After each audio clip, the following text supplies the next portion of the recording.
Jako mladá holka založila z první blok, kde ti začalo psát tisíce lidí, byl to šok. Dávala s lidem rady, jak mají spalit kluka, jak se správně nalíčit a vypadat jako sexy holka. Díky této době a možnostem v internetě stala se slavnou ve virtuálním světě. Proto přišly nabídky klipů, reklamy na focení. Holky, co byla neznámá už není. Najednou tě lidi řadí už mezi celebrity. V žebříčku v top 10 s jménem figuruješ i ty.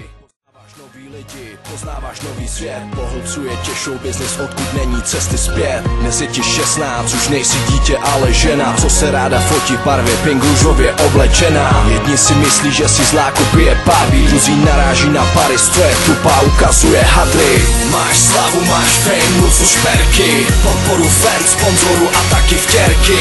Na druhé straně stojí ty, co tě jen odsuzují, bez toho, aby tě znali, tvůj rozum posuzují. Máš slavu, máš fame, luxus, šperky, podporu fans, sponzorů a taky vtěrky.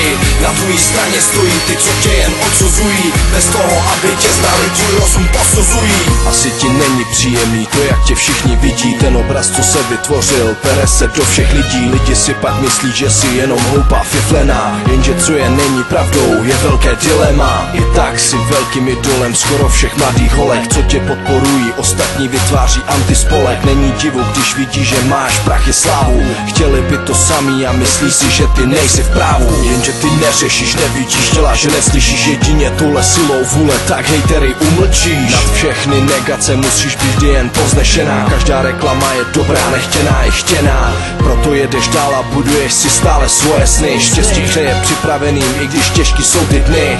Lidská závist nemá měřítko a nezná hranic, proto se nikdy nevzdávej pro nikoho ani za nic.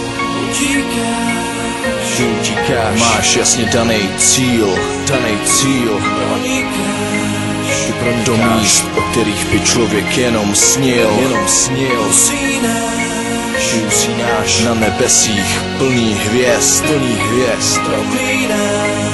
proklínáš, sláva je tvůj šalář, je to trest. Máš slavu, máš fame, luxus, šperky, podporu fans, sponzorů a taky vtěrky.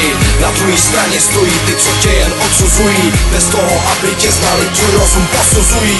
Máš slavu, máš fame, luxus, šperky, podporu fans, sponzorů a taky vtěrky. Na druhé straně stojí ty, co tě jen odsuzují, bez toho, aby tě znali, tvůj rozum posuzují.